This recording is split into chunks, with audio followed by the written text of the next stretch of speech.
গোসল শেষ করে যখন কাপড়গুলো ছাদে শুকাতে গেলাম, কেউ একজন পেছন থেকে এসে আমার হাতটা শক্ত করে পেছনের দিকে বাগিয়ে নিয়ে পিঠের সাথে লাগিয়ে দিল। এত বেশি ব্যথা হচ্ছিল যে বলার ভাষা হারিয়ে ফেলেছি। মাথা ঘুরিয়ে পেছনে তাকাতেই দেখি আমার খালাতো ভাই আদিব। ভাইয়া, হাতটা ছাড়ো প্লিজ, আমার খুব লাগছে। কি শুরু করেছো এসব? আমার যে লাগছে সেটা দেখছিস না তুই? তোমার কোথায় লেগেছে? তুই বুঝবি না। প্লিজ ভাইয়া, হাতটা ছাড়ো। আমি গামছা দিয়ে চুলগুলো বেঁধে রাখলাম। ভাইয়া এত শক্ত করে হাতটা ধরেছে যে কোনোভাবে ছাড়তে পারছি না। ছাড়ানোর চেষ্টা করতে করতে আমার বেঁধে রাখা চুলগুলো খুলে গেল। আদি ভাইয়া এক হাতে আমার হাতটা ধরেছে, অন্য হাতে আমার কানের পাশে চুলগুলো সরিয়ে দিল। তারপর কানের কাছে মুখ এনে বলল, একটু বুঝতে পারিস না আমাকে? সেই কখন থেকে বোঝাবুঝির কথা বলছো, কি বুঝবো আমি?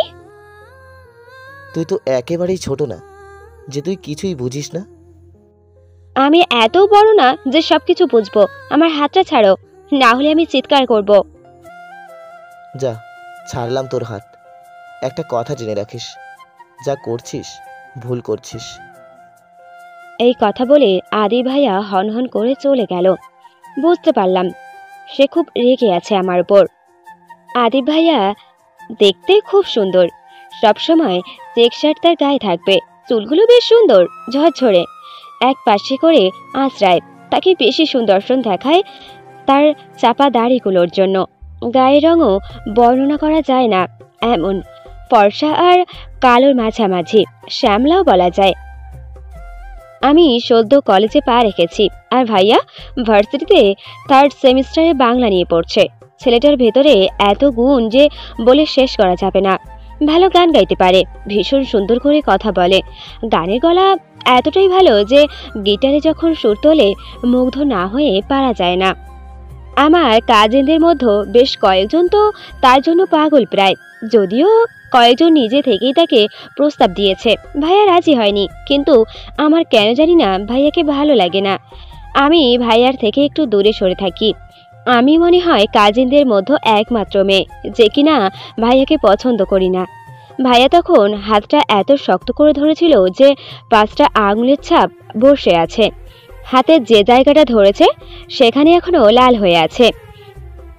বালতি ভরে কাপড় নিয়েছিলাম, একটা একটা করে কাপড় শুকাতে দিচ্ছি আর ভাবছি ভাইয়া কেন আমাকে কথাগুলো বলে গেল। আমি কি করেছি? এমন কোনো অন্যায় তো করিনি যার জন্য আমাকে এত কথা বলে গেল। কাপড়গুলো শুকাতে দিয়ে ছাদ থেকে নেমে গেলাম। আমাদের বাসায় অনেক মেহমান, ছোট চাচুর বিয়ে বলে সবাই এসেছে। আমরা সবাই দুপুরে খাবারটা খেতে বসেছি। আদিব ভাইয়া আর কিছু কাজিনরাও আছে। আমার দাদু আমার হাতটা লাল দেখে জিজ্ঞাসা করলো, কি রে, তোর হাত এত লাল কেন, কি হয়েছে? ভয়ে মুখ দিয়ে কথা বের হচ্ছে না আমার। আমি বললাম, ও কিছু না দাদু, এমনি ব্যথা পেয়েছি। দাদু বলল, আচ্ছা তোর প্লেটটা দে, ভাত বেড়ে দি। আমি প্লেটটা দিতে দিতে ভাইয়া দিকে তাকাচ্ছি। দেখলাম ভাইয়া নিচের দিকে তাকিয়ে আছে। আজকে তার জন্য এতটা লজ্জার মধ্যে পড়তে হলো আমাকে। এর মধ্যেই কলেজে ভর্তি হওয়ার পর কয়েকদিন ক্লাস করেছি। একটা ছেলে সেদিন আমাকে প্রপোজ করেছে। চাচুর বিয়ের জন্য আর কলেজে যাওয়া হয়নি কিছুদিন। আমি এখনো তাকে আমার উত্তরটা দিইনি, যদিও মনে মনে আমিও ছেলেটাকে পছন্দ করি। প্রথম দিন থেকেই ছেলেটাকে ভালো লাগে। তার নাম আবির। দুপুরে খাবার শেষ করে আমি গেলাম তৈরি হতে। ড্রেস চেঞ্জ করে আয়নার সামনে দাঁড়ালাম। আয়নার সামনে দাঁড়িয়ে হালকা করে চোখে কাজল আর ঠোঁটে লিপস্টিক দিয়েছি। চিরুনি দিয়ে চুল আঁচড়াতে আঁচড়াতে খেয়াল করলাম দরজার পাশে আদি ভাইয়া উঁকি দিচ্ছে। তার প্রতিবিম্ব যে আয়নায় দেখা যাচ্ছে সেটা সে নিজেও জানে না। সামনের দিকে তাকাতে কেমন যেন লজ্জা করছে, তাই আদিব ভাইয়াকে না দেখার ভান করলাম, কারণ তখন ওড়নাটা দিইনি। আয়নার পাশে একটা চেয়ারে ওড়নাটা রাখা ছিল। হাত দিয়ে ওড়নাটা টেনে নিলাম। ওড়না পিন করতে করতে দেখলাম ভাইয়া চলে যাচ্ছে। আমিও ছোট্ট একটা ব্যাগে মোবাইলটা ঢুকিয়ে আর কিছু টাকা নিয়ে রুম থেকে বের হলাম। আমি যাচ্ছি বান্ধবীর বাসায় চাচুর বিয়েতে দাওয়াত দিতে। রুম থেকে বের হতে দেখলাম সবাই আড্ডা দিচ্ছে। কাজিনরা গোল করে বসে। রাক্ষসগুলো একটু আগে দুপুরে খাবার খেয়েছে, এখন আবার সবাই মিলে চিপস খাচ্ছে। এদের নিয়ে আর পারা গেল না। আড্ডার মাঝখান থেকে আমার ছোট বোন তনু এসে আমার হাতটা ধরে টান দিল। ছাড় তো আমার হাত, আমি বের হব। উফ আপু চল তো, সবাই আড্ডা দিচ্ছে দেখ। আড্ডা দেখে আমি কি করব? এখন আদিব ভাইয়ার পালা। কিসের পালা? আরে বুঝিস না, আজকে আড্ডার টপিক হচ্ছে ভালোবাসা বলতে কে কি বোঝে। তুই বোঝ, আমার বোঝা লাগবে না। পুচকি একটা মেয়ে, আবার ভালোবাসাও বোঝে। আচ্ছা চল না। বলে এমন ভাবে আমাকে টান দিল, আমি আর নিজেকে সামলাতে পারলাম না, চলে গেলাম। আড্ডার মাঝখানে গিয়ে দেখি সবার হাতে একটা করে চিপস, আর যে যার মতো করে টপিকের ওপর মতামত দিচ্ছে। কেউ বলছে ভালোবাসা মানে এক মুঠো স্বপ্ন, যা দুজনে মিলে দেখতে হয়। কেউ বলছে ভালোবাসা মানে দুজনের মধ্যে গোপন অনুভূতি, যা প্রকাশ করার ভাষা কারোর থাকে না। এইবার আসলো আদিব ভাইয়া পালা। কাজিনরা তো আদিব ভাইয়া বললে খুশিতে গদগদ করে, তার উপর আবার তার মুখে আজ শুনবে ভালোবাসার কথা। কে দেখে কার খুশি। সবাই আদিব ভাইয়াকে বলছে, বলো না ভাইয়া, তোমার কাছে ভালোবাসার মানে কি? আদিব ভাইয়া অবলক দৃষ্টিতে মুগ্ধ নয়নে আমার দিকে তাকিয়ে বলছে, খুব ছোট্টবেলা থেকে একটা মানুষের প্রতি এক প্রকার মোহ তৈরি হওয়া, যেটা এতটাই হৃদয়ে ঘায়েল করার মতো যে যদি তাকে এই জীবনে না পাই, বৃদ্ধকালে অবধি না পাওয়ার কষ্টটা বুকের ভেতর কাটার মতো বিঁধবে। আমি ভাইয়ার দিকে তাকিয়ে আছি, আর ভাইয়া আমার দিকে। আগে বলেছি ছেলেটা খুব সুন্দর করে কথা বলতে পারে। সবাই তার উত্তর শুনে প্রশংসায় পঞ্চমুখ। আদিব ভাইয়া নিজের কথা শেষ করে আমাকে বলছে, এইবার তুই বল, তোর কাছে ভালোবাসা মানে কি? আমি তো এখানে ভালোবাসার মানে বলতে আসিনি। আরে বল না, সবাই শুনে। সবাই সবারটা শুনুক, আমারটা শুনে লাভ নেই। এই বলে আমি বের হয়ে গেলাম বান্ধবীর বাসায় দাওয়াত দিতে। বাসা থেকে একটা রিক্সা নিয়ে চলে গেলাম। বান্ধবীর নাম অবনী। অবনী আমার বেস্ট ফ্রেন্ড। ছোটবেলা থেকে আমরা একসাথে লেখাপড়া করছি। অবনীর বাসা আমার বাসা থেকে খুব একটা দূরে না। আমাকে রিক্সা করে বাসা থেকে যেতে দেখে অবনী বের হলো। আমি রিক্সা থেকে নেমে ভাড়াটা দিয়ে অবনীর সাথে বাসায় ঢুকলাম। আমরা বসে আড্ডা দিচ্ছি। কিছুক্ষণ পর আন্টি আমার জন্য চা নাস্তা নিয়ে আসলেন। আন্টিকে দেখে আমি সালাম দিলাম। আমার সাথে একটু কথা বলে আন্টি ভিতরে চলে গেলেন। আমি আর অবনী চা খাচ্ছি। চায়ের কাপে চুমু দিতে দিতে অবনী বলছে, জানিস আবির, তোর কথা অনেকবার জিজ্ঞাসা করেছে। আমি কেন কলেজে যেতে পারছি না আবিরকে বলিসনি? বলছি তো, তাহলে? তোকে দেখতে পাচ্ছে না বলে ছেলের অবস্থা তো পাগল প্রায়। কি বলছিস? হ্যাঁ রে, গতকাল ফোন নাম্বার দিয়েছে আর বলেছে সেটা যেন তোকে দিই, আর আজকে কথা বলতে বলেছে। আচ্ছা, নাম্বারটা দে।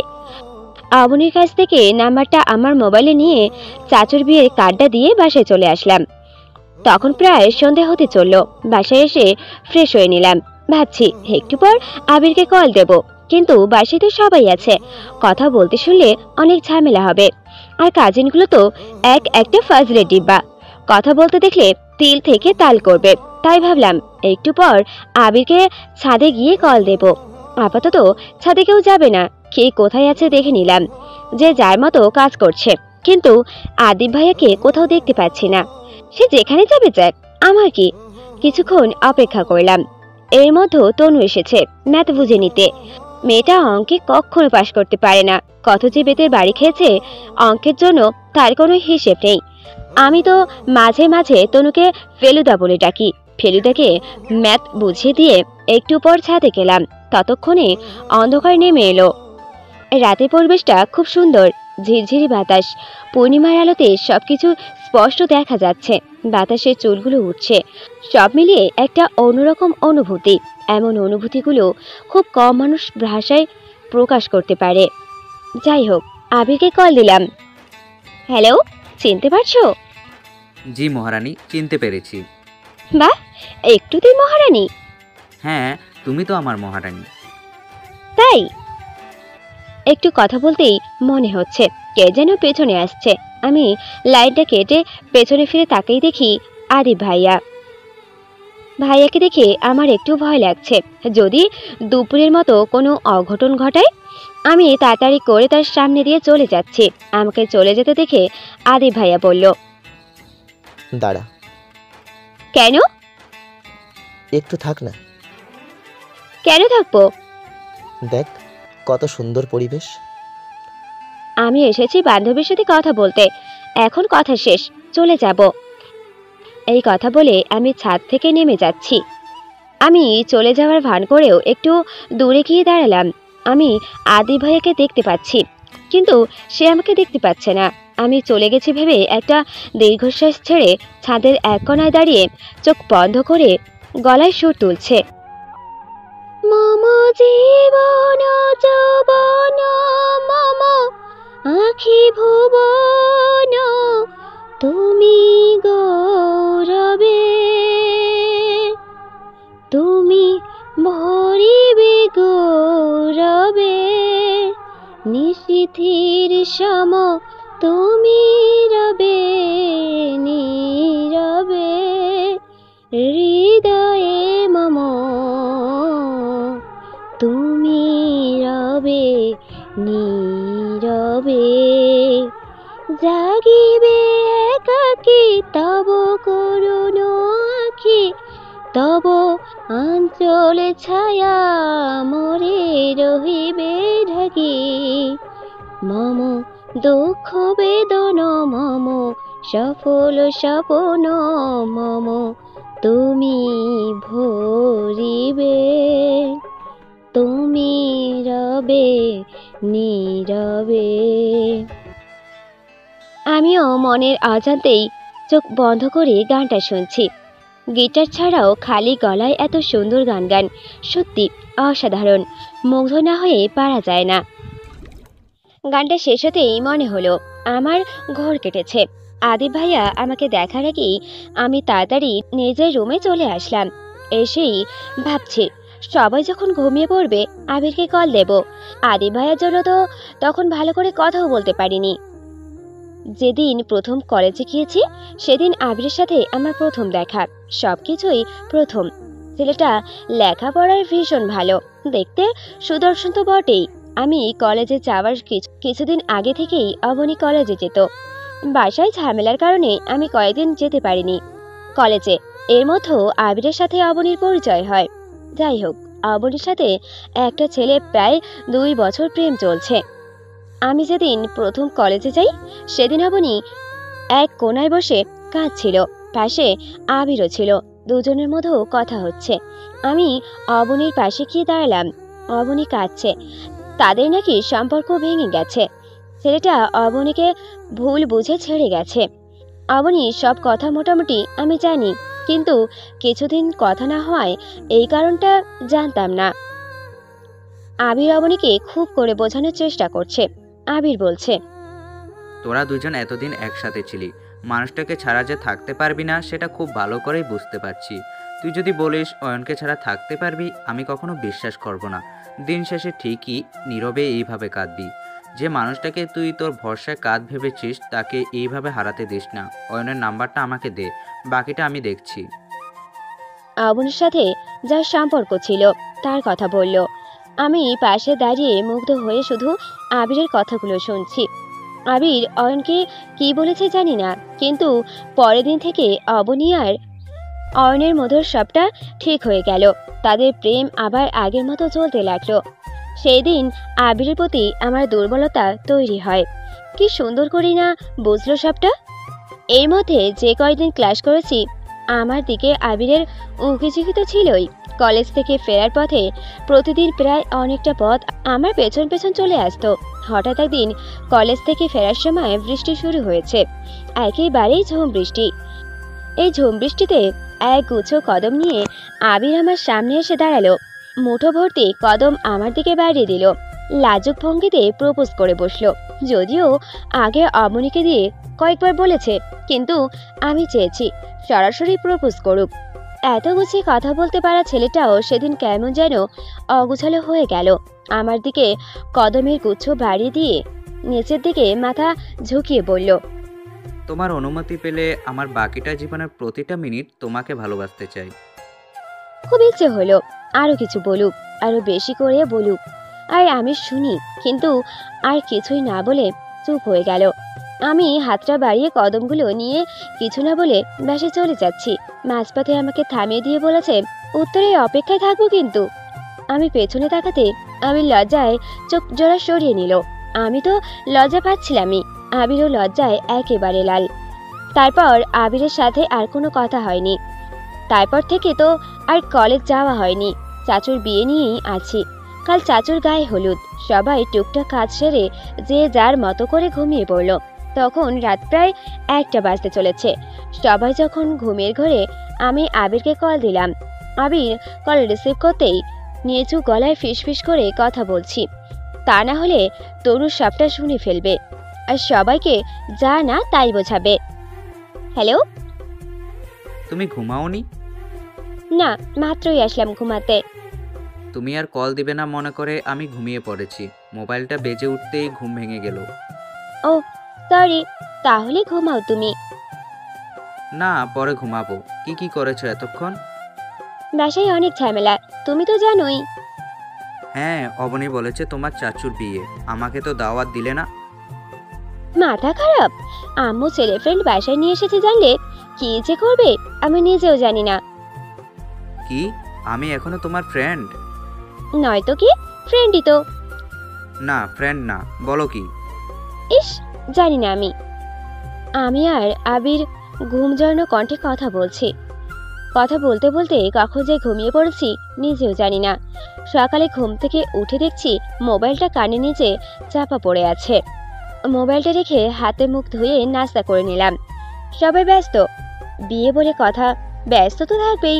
সবাই মিলে মেহেন্দি দিচ্ছে। কয়েকজনের তো ইতিমধ্যে দেওয়া শেষ, সেখানে ফেলুদাও আছে। আমাকে ডাকছে মেহেন্দি দিতে। একগাল হাসি নিয়ে হাতগুলো উপর করে আমাকে বলছে, আপু দেখ, সবাই মেহেদি দিচ্ছে, আমিও দিয়েছি। ভালো করেছিস। তুই দিবি না? না, আমি দেব না। তুই দিয়েছিস হয়েছে। তা তুই তো কিছুক্ষণ পড়তে বসতে পারতি। বিয়ে বলে কি পড়তে বসা যায় না? অঙ্কে তো আজীবন ফেল মারিস। উফ আপু, তুইও পারিস বটে। যেখানে সেখানে আমাকে অপমান করিস শুধু। তোর সাথে কথা বলাটাই ভুল হয়েছে আমার। এই কথা বলেই রাগে দুঃখে এক বুক হতাশা নিয়ে গজগজ করতে করতে চলে গেল। তনু ক্লাস 9-এ উঠেছে এবার। তনুকে অঙ্কের কথা বলে বলে মাথা খারাপ করে দিই। আমি ওর সাথে এইসব করে বেশ মজাই পাই। যাই হোক, সবাই ঠিক করেছে আজকে শাড়ি পরবে। ছেলেরা হলুদ রঙের পাঞ্জাবি আর মেয়েরা বেগুনি আর বাসন্তী রঙের শাড়ি পরবে। আমি ঠিক করেছি শাড়ি পরবো না। শাড়ি পরতে ইচ্ছে করলেও সামলাতে পারি না, তাই আমার জন্য ড্রেসই ভালো। সবাই চাচুর বিয়ের জন্য একই রকম শাড়ি নিয়েছে। মা আর চাচিরাও, এদিকে বাবা আর চাচুরাও একই রকম পাঞ্জাবি বানিয়েছে। বিয়ে বাড়ি সন্ধ্যা মানে অন্যরকম কিছু।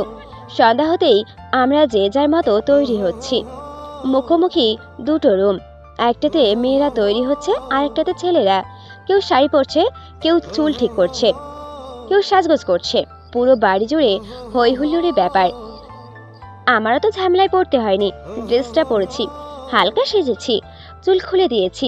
আমি সবার আগে তৈরি হয়ে রুম থেকে বের হলাম। আমি যেই না দরজা খুলেছি, সামনাসামনি যে রুমটা আছে সেটাও দরজাটাও কে যেন খুলছে।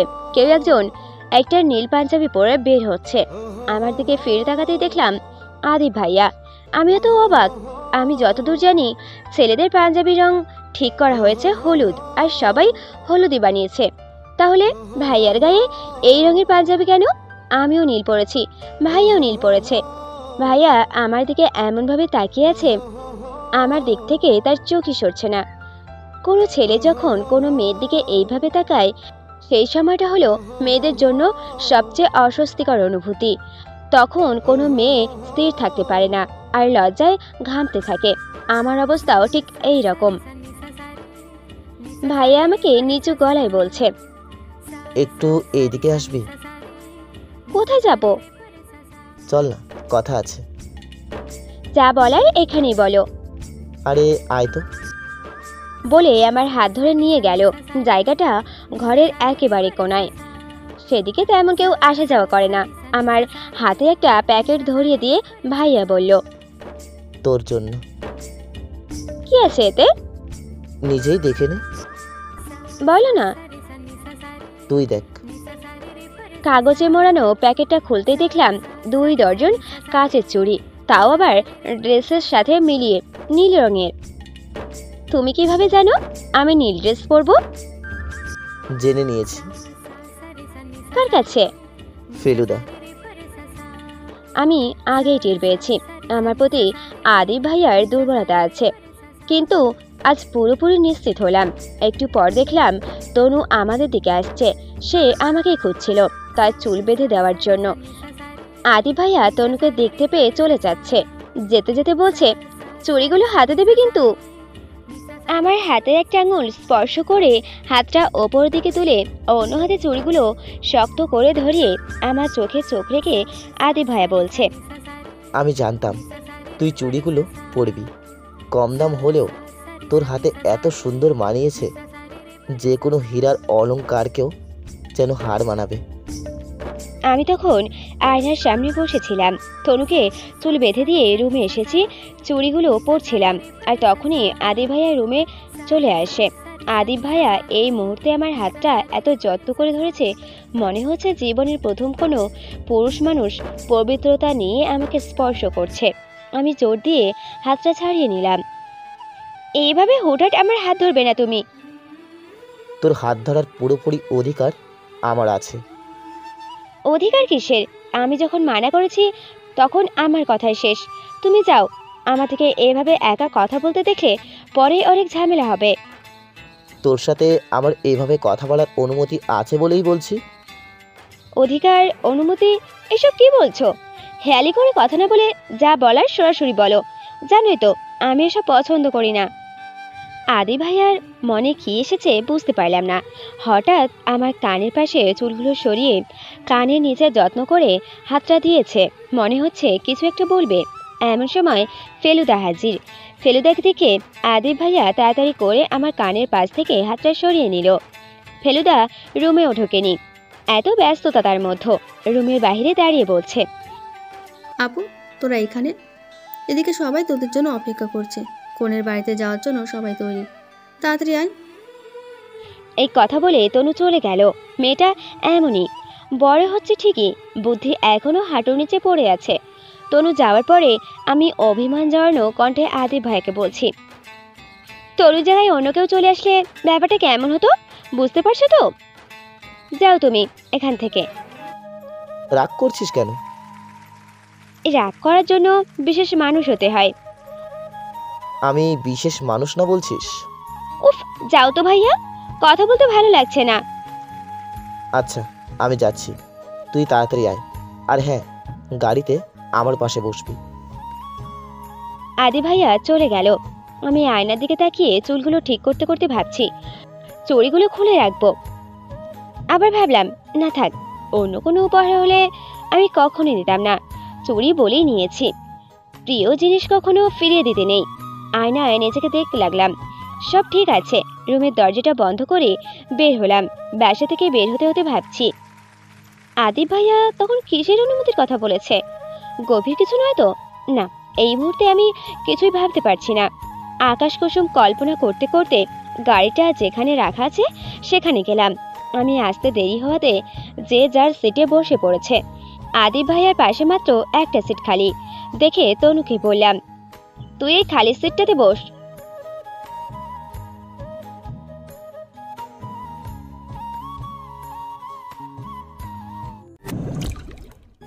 পড়ালেখা নিয়ে তো খুব অহংকার তোমার।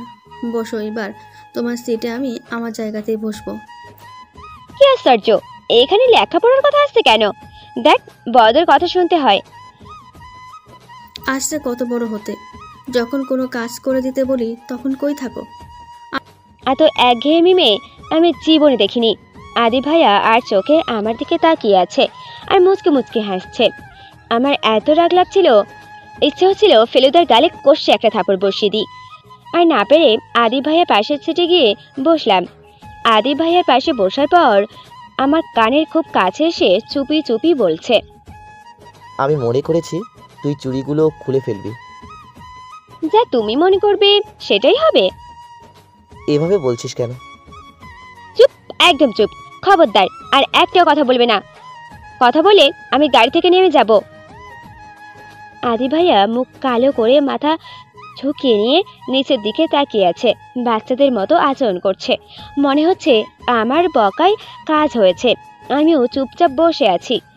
কিছুক্ষণ পর আমরা কনের বাড়িতে পৌঁছালাম। সেখানে আদি ভাইয়া আমার সাথে কথা বলছে না ঠিকই, কিন্তু সারাক্ষণ আমার পিছু পিছু হাঁটছে। এই ছেলেকে নিয়ে আর পারা গেল না। দায় হলুদের যত আনুষ্ঠানিকতা আছে সব কিছু শেষ করে বাসায় ফিরলাম। কনের পক্ষের থেকেও মেহমান আসলো, তারাও সব ধরনের আনুষ্ঠানিকতা শেষ করে চলে গেল। রাত প্রায় অনেক হয়ে গেল। রাত বললে ভুল হবে, প্রায় ভোর হতে চলেছে। সবাই যে যার মতো ঘুমিয়ে পড়েছে। এর মধ্যেও আবিরের সাথে আর কথা হয়নি, ঝামেলায় ছিলাম তাই। তাছাড়া আমি আবিরকে মানা করেছিলাম কল না দিতে। কেউ যদি দেখে কথা বলছি আর মাকে বলে দেয় তাহলে তো আমি তো শেষ। আমি একবার ভাবলাম কল একটা দিয়েই দেখি আবিরকে, আবার ভাবলাম না থাক, শুধু শুধু কল দিয়ে এত রাতে বিরক্ত করব না। আমি ঘুমিয়ে পড়লাম। ঘন্টা দুয়েক পর আমার ঘুমটা ভেঙে গেল। সকাল হয়ে গেছে, পুরো বাড়িটা নিস্তব্ধ, কোথাও কোনো সারা শব্দ নেই। বাইরে পাখির ডাক শুনতে পাচ্ছি। দিনের শুরুর ভাগটা এক নজরে দেখে নেওয়া যাক। জানালার পর্দাটা সরালাম। জানালার গ্রিল ছুঁয়ে সূর্যের প্রথম স্নিগ্ধ কিরণ আমার মুখ ছুঁয়েছে। হালকা বাতাস, অন্যরকম অনুভূতি। চা খেতে খেতে সকালটা দেখলে মন্দ হয় না। হাত মুখ ধুয়ে এক কাপ চা বানিয়ে নিয়ে ছাদে গেলাম। আকাশ আমার খুব পছন্দ। ছাদে খালি পায়ে হাঁটছি আর চায়ের কাপে একবার দুবার চুমুক দিচ্ছি। ছাদে গেলে আমার এক অন্যরকম ভালো লাগে। আমার বাবা চাচারা নতুন করে কোনো ঘর বাঁধেনি। দাদু ভাইয়ের বেঁধে দেওয়া ঘরেই, সেই পুরনো ঘরেই আছি। বিশাল জায়গা নিয়ে আমাদের বাড়িটা, অনেকটা পুরনো জমিদার বাড়ির মতো দেখতে। ঘরটা যেন ঐতিহ্যের নিদর্শন। ছাদ থেকে নেমেই দেখি সবাই ঘুম থেকে উঠে গেল, যে যার মতো ব্যস্ত হয়ে পড়েছে। মা, চাচি আর ফুপুরা উপহারগুলো ঠিক করে নিচ্ছে। বাবা আর চাচারা সবাই কনের বাড়িতে কি কি পাঠাতে হবে এইসব নিয়ে আলোচনা করছে। আর দাদিরা এক পাশে বসে পান চিবোচ্ছে। কাজিনরা তো আছে, আজকে কোন ড্রেসটা পরবে সেই গবেষণায়। দুপুর হতে না হতেই সবাই তৈরি, বরযাত্রী বলে কথা। এটাই চাচুদের দিক থেকে আমাদের বাসায় শেষ বিয়ে, তাই সবাই এত আনন্দ করছে। সবাই চলে গেলাম নতুন চাচিকে আনতে। আদি ভাইয়া যদিও আজকে আমাদের সাথে যেতে চেয়েছে, আমার এক চাচাতো ভাই আদি ভাইয়াকে তার সাথে যাওয়ার জন্য জোর করতে আর আমাদের সাথে যেতে পারিনি। বিকেল গড়িয়ে সন্ধে হতেই বউ নিয়ে ঘরে ঢুকলাম। সবাই জনে জনে নতুন বউকে দেখতে আসছে। হই হুল্লোড় একটা ব্যাপার। বিয়ের দিনটাও ভালোই কেটে গেল। এর মধ্যে আদি ভাইয়া আমার সাথে আর কথা বলেনি। সেই গাড়িতে যে ধমক দিয়েছি, এরপর থেকে কথা বন্ধ। বউ নিয়ে আসার পর আবির সাথে একটু কথা হয়েছিল ফোনে। মা খাবার খেতে ডাক দেওয়ায় আর পারেনি কথা বলতে। আবিরের মুখে একটাই কথা, কখন আবার কলেজে যাব। আমাকে ছাড়া নাকি তার ভালো লাগে না। আমারও আবিরকে খুব দেখতে ইচ্ছে করে, সেই যে দেখেছি। আর তো দেখাই হয়নি। রাতে খাবারটা খেয়ে ঘুমিয়ে পড়েছিলাম। দুদিন যে ধকল গেল, খুব ক্লান্ত। তার উপর ঘুম হয়নি ভালো করে। সবকিছুই সামলিয়ে যে যার মতো ঘুমিয়ে পড়েছে। বেলা হয়ে গেছে অনেকক্ষণ, মাত্র আমার ঘুমটা ভাঙল। আজকে বেশ ভালো ঘুম হয়েছে। দুদিনের ঘুম পুষিয়ে নিয়েছি। সবাই নাস্তা করছে। এতদিন এত মজা করেছি যে সবার কথা খুব মনে পড়বে, খারাপ লাগবে। এইটুকু বেলা হতেই একে একে অনেক মেহমান যার যার বাসায় চলে গেল। তবে কাজিনরা সবাই আছে, তারা আগামীকাল চলে যাবে। ফুফাতো ভাই বোন, মামাতো ভাই বোন সবাই। আদি ভাইয়াও কালকে চলে যাবে।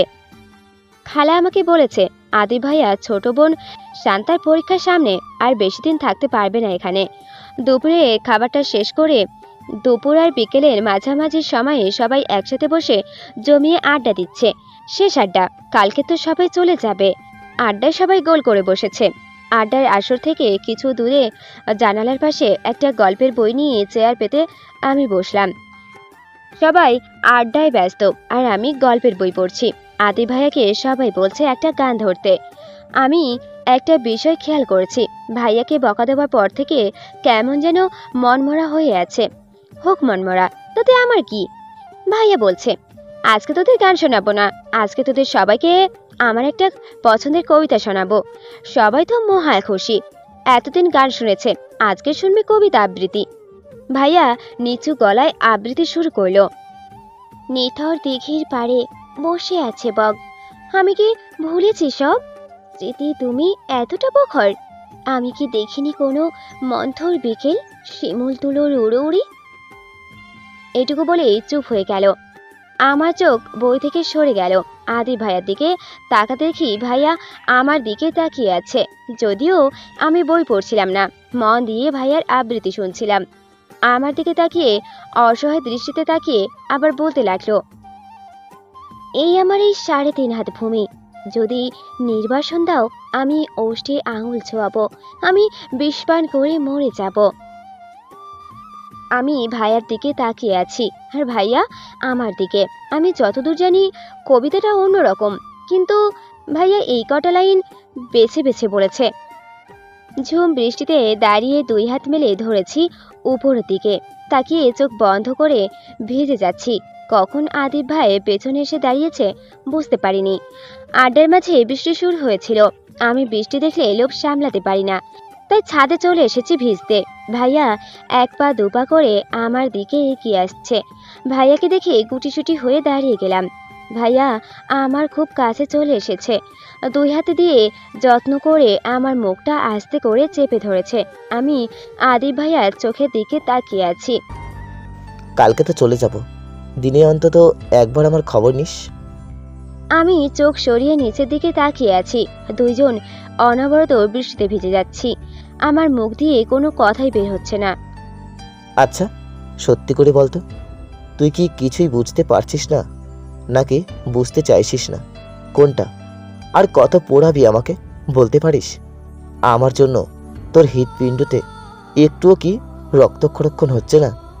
দেখছিস তো আর পারছি না, আমি আর পারছি না রে। এইটুকু বলতেই আদিব ভাইয়ার কণ্ঠস্বর বদলে গেল। ভাইয়ার গলাটা কেমন যেন বুঝে বুঝে আসছে। আমি ভাইয়ার চোখের দিকে তাকাতে দেখলাম 1 ফোঁটা 2 ফোঁটা করে জল গড়িয়ে পড়ছে। চোখের পানির এই এক জোর, বৃষ্টির পানি আর চোখের পানি আলাদা করে চিনতে হয় না। এই মুহূর্তে প্রতিটা মিনিট প্রতিটা সেকেন্ড বিষাক্ত হয়ে উঠেছে আমার কাছে। নীরবতা কাটিয়ে আমি বললাম, বাসে চলুন। আদিব ভাইয়া খুব চেষ্টা করছে চোখের পানি আড়াল করতে। ভালোবাসাটা হয়তো না দেখার ভান করে থাকতে পারি, কিন্তু চোখের পানি একটা মানুষের কষ্ট। আমি ওপরে ওপরে যতটা কঠিন, ভেতরে ভেতরে ঠিক ততটাই নরম। আদিব ভাইয়ার ভেতরটা দুমড়ে মুচড়ে শেষ হয়ে যাচ্ছে। আমি স্পষ্ট দেখতে পাচ্ছি, আমি আর দাঁড়াতে পারছি না।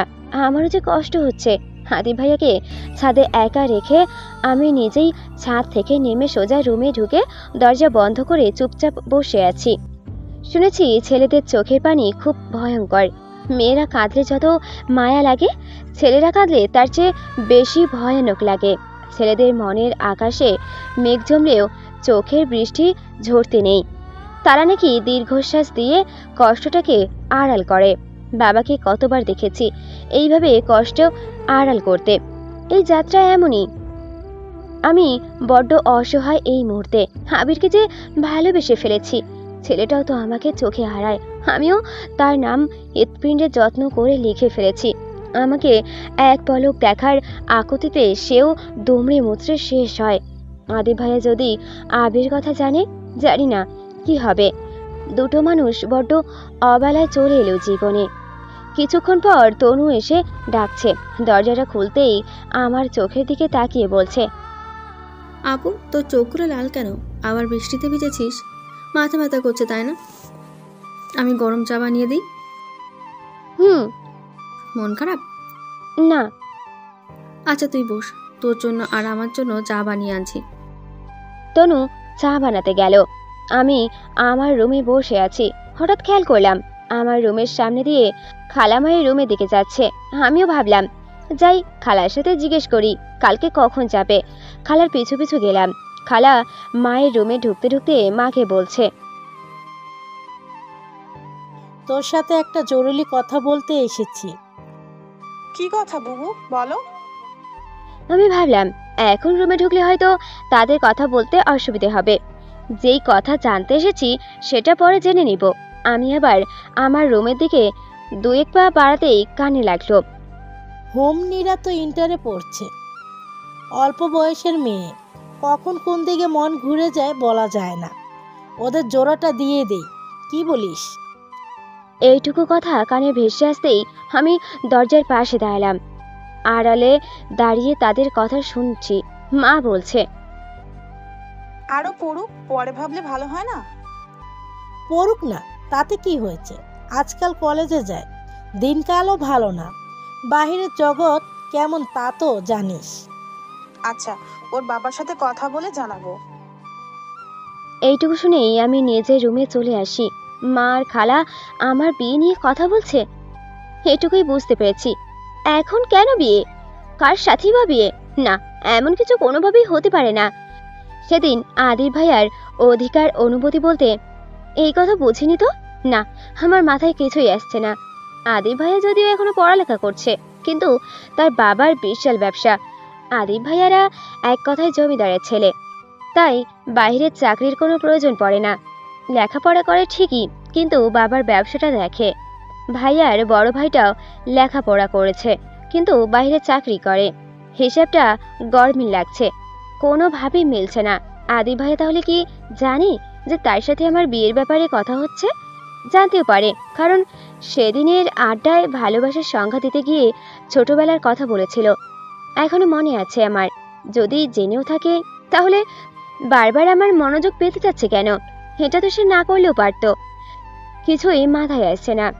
আদি ভাইয়া এখন আমার কাছে পুরোপুরি প্রশ্নবোধক।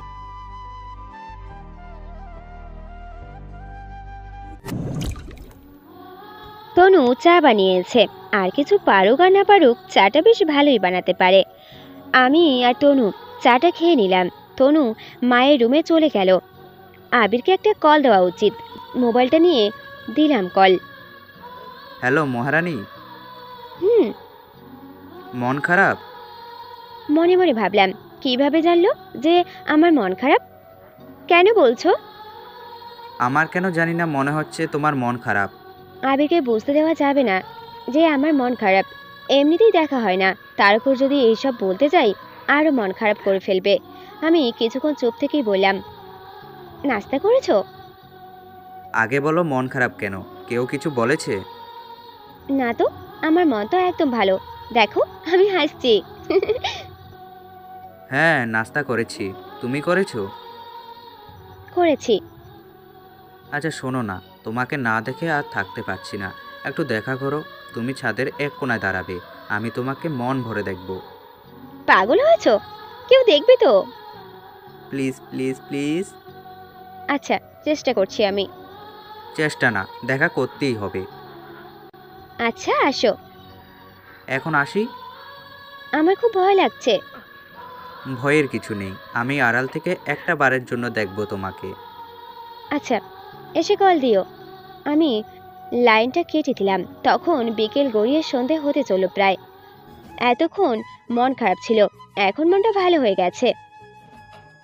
ছেলেটার পাগলামি আর নিতে পারছি না। আমি আয়নার সামনে দাঁড়িয়ে চুল ঠিক করছি। নিজেকে বারবার আয়নায় দেখছি। লজ্জা ভয় সব মিলিয়ে আমার ভেতরে অন্যরকম এক অনুভূতি কাজ করছে। অস্থিরতা তো আছেই, হাত পা কাঁপছে। এমন অস্থিরতা কাজ করছে যে স্থির থাকতে পারছি না। কম করে হলেও এই কয়েক মিনিটে 20-25 বার আয়নায় নিজেকে দেখা শেষ। প্রথম প্রেমের অনুভূতিগুলো এমনই হয়, নিজের সাথে না ঘটলেই বুঝতামই না। আবির কল দিয়েছে, রিংটোন বাজছে, সাথে হৃদয়স্পন্দনও বাড়ছে। সিঁড়ি অবধি স্বাভাবিকভাবেই হেঁটে গেলাম। এরপর ব্যস্ততা নিয়ে হাঁটার গতি বাড়িয়ে তাড়াহুড়ো করে ছাদে গেলাম। নিজেকে আর সামলাতে পারছি না। কয়দিন পর যে দেখবো আবিরকে। আবির আমাদের বাড়ির সামনে এক কোণায় দাঁড়িয়ে আছে। আমি আবিরের দিকে তাকাচ্ছি আর আবির আমার দিকে। দুই জোড়া চোখ অন্য কোনো দিকে সরছেই না। খুব ইচ্ছে হচ্ছিল সামনাসামনি দাঁড়িয়ে দুজনে হাত ধরাধরি করে একজন অন্যজনকে মন ভরে দেখি। এর মধ্যে তনু কখন আমার পাশে এসে দাঁড়িয়েছে খেয়াল করতে পারিনি। আবিকে দেখে নেয়নি তো? তনুকে দেখার সাথে সাথেই কলিজায় মোচড় দিয়ে উঠল। আপু, তুই এখানে কি দেখছিস? কই কিছু না তো। আমি তো দেখলাম দেখছিস। ততক্ষণে আবি চলে গেছে। যা তো এখান থেকে। তুইও চল, তুই গেলেই যাব। আচ্ছা আপু, কালকে তো আদি ভাইয়ারা চলে যাবে, তোর খারাপ লাগবে না? তনুর কথায় আমার কোনো মনোযোগ নেই। আবির এখনো আছে কিনা সেটা দেখতেই উকি ঝুঁকি মারছি, কোথাও দেখতে পাচ্ছি না। হয়তো তনুকে দেখে চলে গেছে। কতদিন পর দেখা হলো, তাও ফেলুদা এসে ঝামেলা করলো। একটু ছাদে অপেক্ষা করে আবিরকে দেখতে না পেয়ে নেমে গেলাম।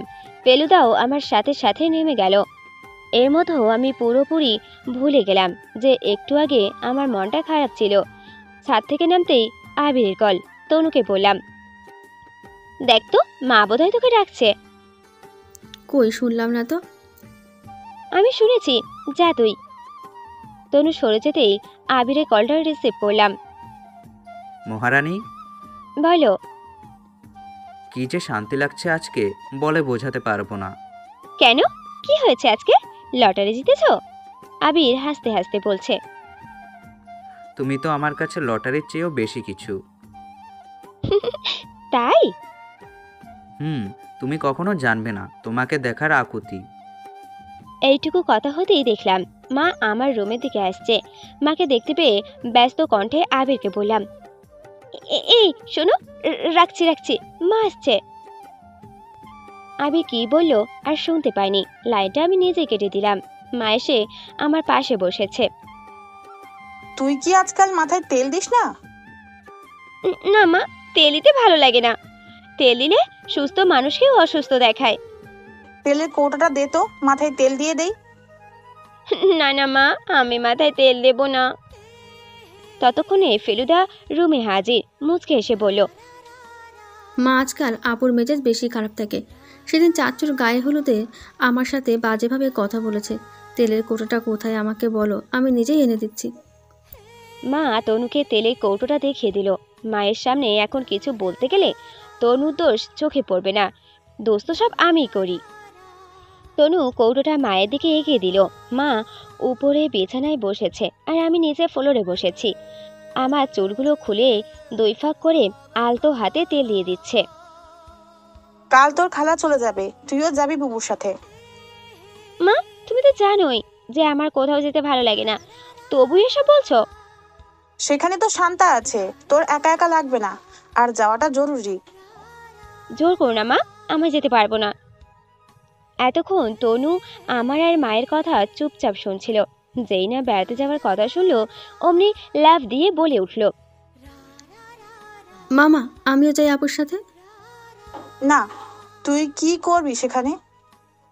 তোমরা সবসময় আমার সাথে এমন করো, সব জায়গায় আপুকে যেতে জোর করো, আর আমি নিজে থেকে বললেও আমাকে বকা দিয়ে চুপ করিয়ে দাও। এই কথা বলেই তনু বিছানায় রাখা বালিশে মাথা রেখে অন্য পাশে শুয়ে পড়ল। তনুর এই এক বাজে অভ্যাস, যখন রাগ করবে নায়কদের মতো বালিশ মাথায় রেখে অন্য পাশে শুয়ে পড়বে। আদি ভাইকে কোথাও খুঁজে পাওয়া যাচ্ছে না, সবাই ব্যস্ত হয়ে পড়ল তাকে খুঁজতে। তখন রাত প্রায় 3টা বাজতে চলেছে। ভাইয়া তখনও ফেরেনি। ভাইয়া যে রুমে ঘুমায় সেই রুমটার ভেতর থেকে আটকানো, দরজায় অনেক বাড়ি দেওয়ার পরেও রুমের দরজাটা খুলল না। রুমের জানালাটা খুলে দেখি ভাইয়া সিলিং ফ্যানের সাথে ঝুলছে। আমি যেন স্তব্ধ হয়ে গেলাম। মুখ দিয়ে কথা বের হচ্ছে না, কান দিয়ে কারো কোনো আওয়াজ ঢুকছে না। মনে হচ্ছে যেন আমি এখনই অজ্ঞান হয়ে যাব। সবাই স্তব্ধ। আদি ভাই এমন একটা কাজ করতে পারে কারো কল্পনায় ছিল না। হঠাৎ ঘুমটা ভেঙে গেল। কপালে হাত দিয়ে দেখলাম কয়েক ফোঁটা ঘাম জমেছে। এটা কি তাহলে স্বপ্ন ছিল? হ্যাঁ, স্বপ্নই তো। দেয়ালের সাথে ঝুলিয়ে রাখা ঘড়ির দিকে তাকিয়ে দেখলাম প্রায় 1টা বাজতে চলেছে। আমার মনে কেমন যেন একটা ভয় কাজ করছে। আমি তনুর দিকে তাকিয়ে দেখলাম সে ঘুমের রাজ্যে পায়চারি করছে। যাতে তার ঘুমটা না ভেঙে যায় তাই আস্তে করে উঠলাম। উঠে দরজাটা খুললাম। খুলে আদি ভাইয়ার রুমের দিকে গেলাম। রুমের দরজা খুলতে দেখলাম ভাইয়া ঘুমোচ্ছে। আবার আস্তে করে দরজাটা বন্ধ করে নিজের রুমে চলে আসলাম। এসেই ঘুমিয়ে পড়লাম। সকালে নাস্তা শেষ করে মাকে বললাম, আমি খালার সাথে যাব না মা, আমার ক্লাস আছে, অনেকদিন কলেজে যাওয়া হয় না। পড়ার কথা বলতেই মা রাজি হয়ে গেল। খালার সাথে যাওয়ার জন্য আর জোর দিল না। আমিও মনে মনে অনেক খুশি হলাম, খালার সাথে যেতে হবে না। খালা চলে যাচ্ছে। আদিব ভাইয়া যেতে যেতে আমাকে একটা চিরকুট ধরিয়ে দিয়ে গেল। বলল, আমার নতুন নাম্বার, একটা কল দিস প্লিজ। চিরকুটে লেখা ছিল একটা মোবাইল নাম্বার। খালা যাওয়ার পর আমি তৈরি হয়ে নিলাম কলেজে যাওয়ার জন্য। অনেকদিন কলেজে যাওয়া হয় না। আজকে অবনী আর আবিরের সাথে দেখা হবে। বাসা থেকে বের হয়ে কলেজের উদ্দেশ্যে রওনা হলাম। কলেজে পৌঁছে ক্লাসে ঢুকতেই আবিরকে দেখতে পেলাম। হাতে গোনা কয়েকজন ছাড়া আমাদের সম্পর্কের কথা আর কেউ জানে না। তাই আবিরকে ইশারা করেই বললাম লাইব্রেরিতে যেতে। আবির লাইব্রেরিতে গেল। আমি আর অবনী আবিরের পেছনে পেছনে গেলাম। আবির আর আমি মুখোমুখি বসে আছি। অবনী বলল, তোরা কথা বল, আমি নোট তৈরি করি। অবনীর পাশে একটা টেবিলে বসে নোট তৈরি করছে। আবির আমাকে বলছে, অনেকদিন পর দেখা। হুম, কেমন আছো তুমি? ভালো। তুমি? তুমি যেমন রেখেছো। আমি রাখার কে? তুমিই তো সব। কিছুক্ষণ কথা হওয়ার পর আমরা তিনজন মিলে ক্লাসে চলে গেলাম। ক্লাস শেষ হতেই আবির আর আমি পায়ে পা মিলিয়ে হাঁটতে হাঁটতে বাড়ির কাছাকাছি চলে আসি। আবির আমাকে বিদায় জানিয়ে চলে গেল। আমিও বাসায় ফিরে আসলাম। রোজ রোজ আবিরের সাথে আমার কথা হচ্ছে। রাত প্রায় 2টা-3টা অবধি কথা না বলে যেন মন ভরেই না। জীবনে কখনো কারোর সাথে এমনভাবে মেলামেশা হয়নি। এইটুকু সময়ের মধ্যে আবির অনেকটা কাছের মানুষ হয়ে গেল। এভাবে কিছুদিন যাওয়ার পর হঠাৎ একদিন সন্ধেবেলায় বই নিয়ে বসে গল্প করছি। মা এসে আমার পাশে বসেছে। মাকে বসতে দেখে আমি আস্তে করে গিয়ে মাথাটা মায়ের কোলে রাখলাম। মা আলতো হাতে আমার মাথায় হাত বুলিয়ে দিতে দিতে বলল, এবার তোর বিয়ে নিয়ে ভাবছি আমরা। মা, এখন বিয়ের কথা বলো না তো, আমি আগে লেখাপড়া শেষ করতে চাই। যাদের ঘরে বউ হয়ে যাবি তারা তো তোকে পড়াবে। এত শিওর হয়ে কিভাবে বলছো তুমি? তোর খালা হবে তোর শাশুড়ি, মানে আদিবের সাথে তোর বিয়ে। ভাইয়াকে আমি সবসময় আমার ভাইয়ের মতো ভেবেছি, কিন্তু এখন এসব কেন বলছো? আমি পারবো না মা, আমি পারবো না ভাইয়াকে বিয়ে করতে। আর আমি লেখাপড়া করতে চাই। পড়ালেখা অবশ্যই করবি, তবে বড়রা যেটা বলে সেটাই। আর সামনে তো তোর অয়ন ভাইয়ার বিয়ে, আর বড়রা সিদ্ধান্ত নিয়েছে বিয়ের কিছুদিন পর তোদের জোড়াটা দিয়ে দিবে। আদিব ভাইয়ার বড় ভাই। এই বিষয়ে মায়ের সাথে কিছুক্ষণ তর্ক করার পর মা আমার রুম থেকে চলে গেল। মা রুম থেকে যাওয়ার পরে সাথে সাথেই আমি আবিরকে কল দিলাম।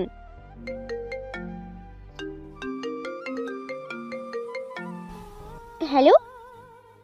হ্যাঁ বলো মহারানী। বাসা থেকে আমার বিয়ে ঠিক করেছে। তুমি কিছু করার থাকলে করো প্লিজ, তা না হলে অনেক দেরি হয়ে যাবে। এখনো তো পড়ালেখা করছি, বাসায় বললে মেনে নিবে না। তুমি বললে পালাতে পারি, চলো পালাই। আমাকে রাখবে কোথায়? খাওয়াবে কি? শুরুর দিকে হয়তো একটু কষ্ট হবে, পরে দেখবে সব ঠিক হয়ে যাবে। এইটুকু বলেই তনুকে আমার রুমের দিকে আসতে দেখে আমি লাইটটা কেটে দিলাম। তনু আমার পাশে বসে খুশি খুশি মনে বলল, আপু জানিস তোর সাথে নাকি আদিব ভাইয়ের বিয়ে? আমার কি যে খুশি লাগছে বলে বোঝাতে পারবো না। তুই এখন যা তো এখান থেকে, তোর সাথে কথা বলতে ভালো লাগছে না। কেন আপু, তোর বিয়েতে তুই খুশি না? তোকে এখান থেকে যেতে বলেছি, যা। তোর সাথে আমি পরে কথা বলবো, তা না হলে এখন তুই আমার বকা শুনবি। আচ্ছা বাবা, যাচ্ছি। তনু রুম থেকে চলে গেল। কি করব কিছুই বুঝতে পারছি না। আচ্ছা, পালিয়ে যাওয়াটা কি ঠিক হবে? না পালালে আমি যে আবিকে সারা জীবনের জন্য হারিয়ে ফেলবো। এখন পালিয়ে যাওয়াটা একমাত্র সমাধান। আমি জানি এটা ছেলে মানুষই, তবুও আমাকে পালাতে হবে। আবিরকে বলবো তৈরি থাকতে। তবে এখন না, আগে দেখি ঘটনা কোন দিকে গড়ায়। অল্প করে খাবার খেয়ে বিছানায় শুতে এসেছি। এই পাশ ওপাশ করছি, কিন্তু কোনোভাবেই ঘুম আসছে না। আবিরকে কলও দিতে ইচ্ছে করছে না, খুব চিন্তা হচ্ছে। এর মধ্যেও তনু এসে হাজির হয়েছে। এটা ওটা বলে আমাকে পাগল করে দিচ্ছে।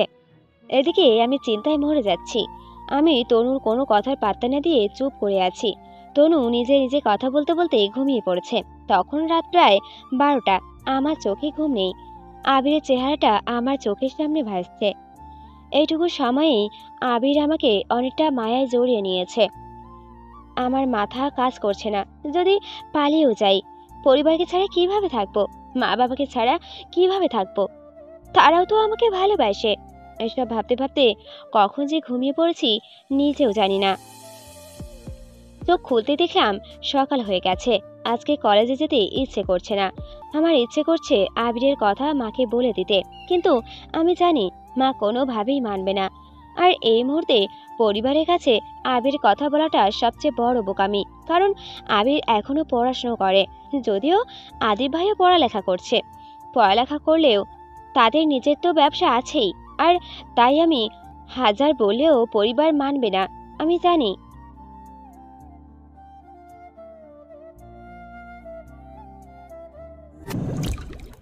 ঠিক 9 দিন পর অয়ন ভাইয়ার বিয়ে। ঠিক এর মধ্যেও আমাকে যা করার করতে হবে। দরকার হলে পালিয়ে যাব, দরকার হলে এই বিষয়ে আদিব ভাইয়ার সাথে কথা বলবো। তবে এখন না, একটু সময় নিয়ে দেখি। সময় নিলেও বা আর কি এমন হবে? যা হবার তা তো হবেই। কয়েকটা রাত প্রায় না ঘুমিয়ে কাটিয়ে দিয়েছি। দিন যত ঘনিয়ে আসছে দিশেহারা হয়ে যাচ্ছি ততই। দেখতে দেখতে প্রায় 7টা দিন চলে গেল। আমি মনে মনে ভাবলাম, না আর দেরি করা যাবে না, আমাকে একবার আদিব ভাইয়ের সাথে কথা বলতে হবে। রুমে বসে আছি, তখন দুপুর গড়িয়ে বিকেল হতে চলেছে। আদিব ভাইয়াকে এইবার কলটা দিয়েই দিই, কিন্তু রুমে যদি কথা বলি তাহলে কেউ শুনে নেবে। ছাদে গিয়ে কথা বলে ভালো হবে। মোবাইলটা নিয়ে ছাদে গেলাম।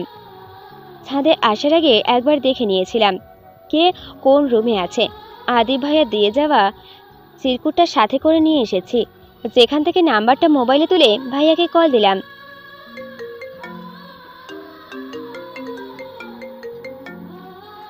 হ্যালো, চিনতে পেরেছো?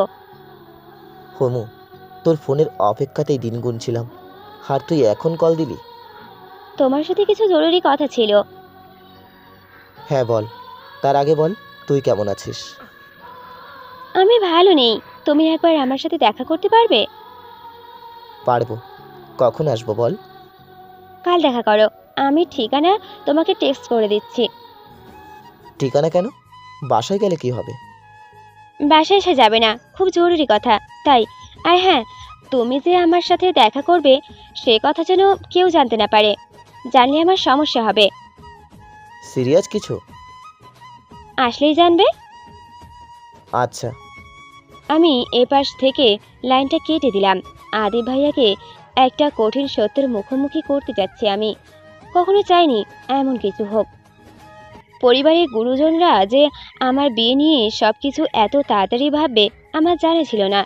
যদি আমি আগে থেকে জানতাম তাহলে কখনো এমনটা হতে দিতাম না।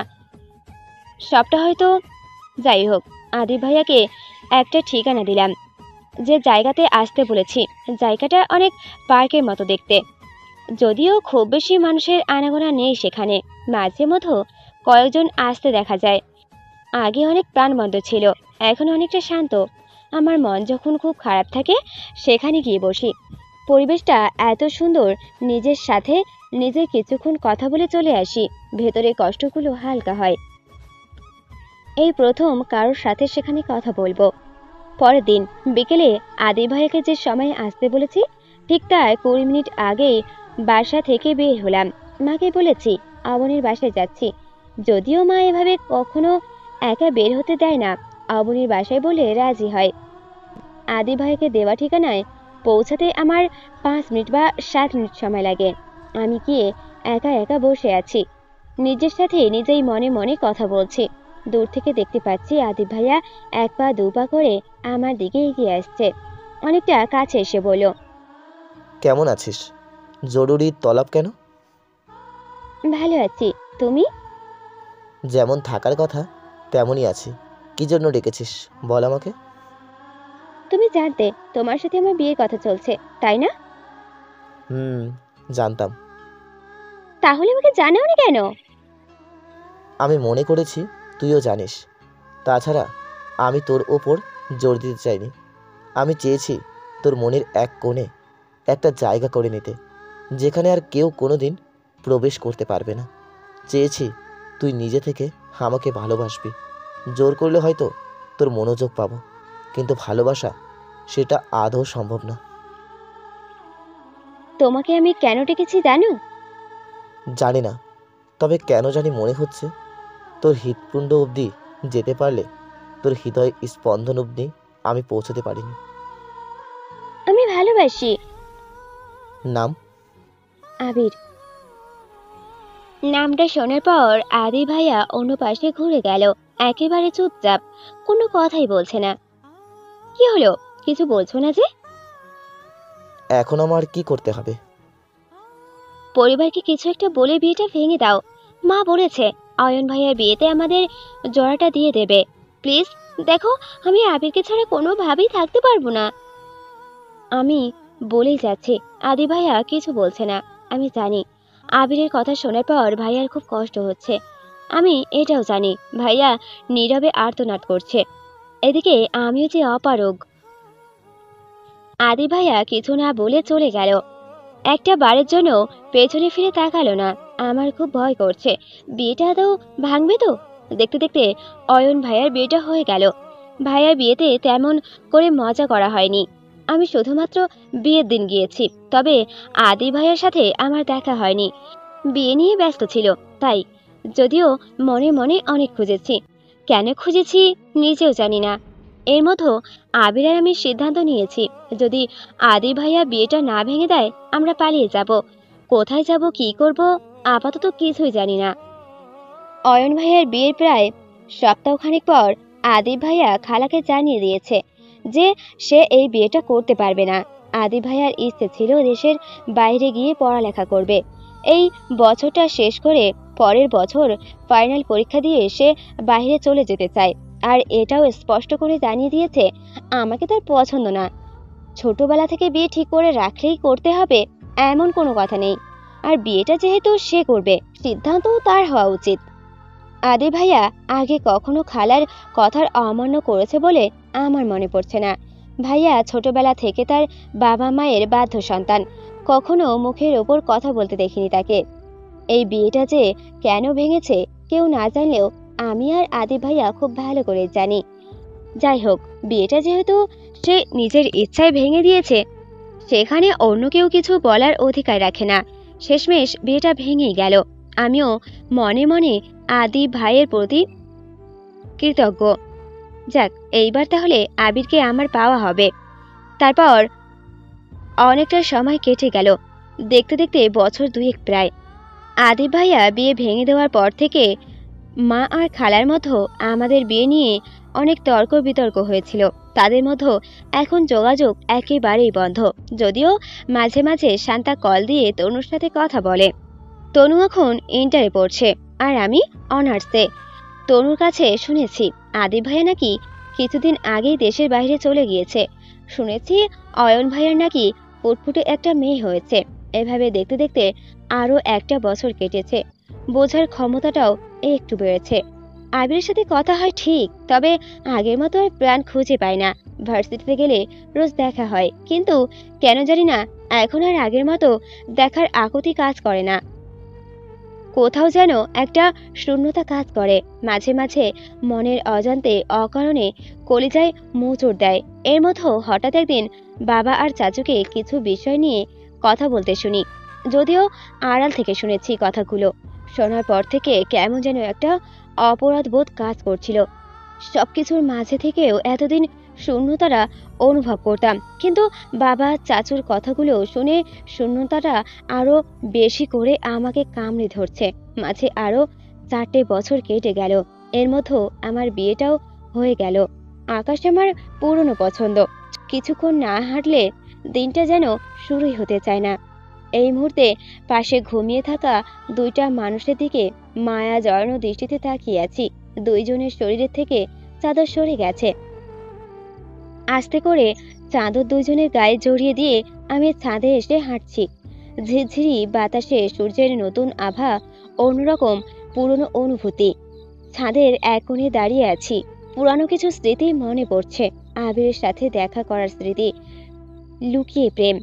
একটা ঘোরের মধ্যে চলে গেলাম। হঠাৎ পেছন থেকে কেউ একজন এসে জড়িয়ে ধরে আদুরে গলায় সুর তুলেছে। ভালোবেসে সখী নিবিতে যতনে আমার নামটি লিখো তোমার মনের মন্দিরে। আমার পরাণে যে গান বাজিছে তাহার তলটি শিখো তোমার চরণ মঞ্জিলে। ধরিয়া রাখিও সোহাগে আদরে আমার মুখর পাখি তোমার প্রাসাদ প্রাঙ্গণে। মনে করে সখী বাঁধিয়া রাখিও আমার হাতে রাখি তোমার কনক কঙ্কনে। আমার লতার একটি মুকুল ভরিয়া তুলিয়া রেখো তোমার অলোক বন্ধনে। আমার চরণ শুভ সিন্দুরে একটি বিন্দু এঁকো তোমার ললাট চন্দনে। আমার মনের মোহের মাধুরী মাখিয়া রাখিয়া দিও তোমার মনের মন্দিরে। এত সুন্দর গান আদিব ছাড়া আর কেই বা গাইতে পারে। গান শুনতে শুনতে ভাবছি, বাবার চাচুকে সেদিন বলতে শুনেছিলাম আমার আর আদিবের বিয়েটা আমার দাদাই ঠিক করেছিলেন। উনি মারা যাওয়ার আগে সবাইকে বলেছিল আমাদের বিয়েটা যেন হয়। আজ দাদা ভাই বেঁচে নেই, বেঁচে থাকলে হয়তো উনিও খুব করে চাইতেন আমাদের বিয়েটা হোক। বাবা আর চাচুর কথাগুলো শুনে আমি মাকে বলেছিলাম যেন খালাকে আবার বিয়ের কথা বলে। আর মাকে সবটা খুলে বলেছি। সবটা মানে আবিরের কথা বলিনি। মাকে শুধু বলেছি আমি চেয়েছি বলেই আদিব ভাইয়া বিয়েটা ভেঙেছে। আমি না চাইলে আদিব ভাইয়া বিয়েটা ভাঙতো না।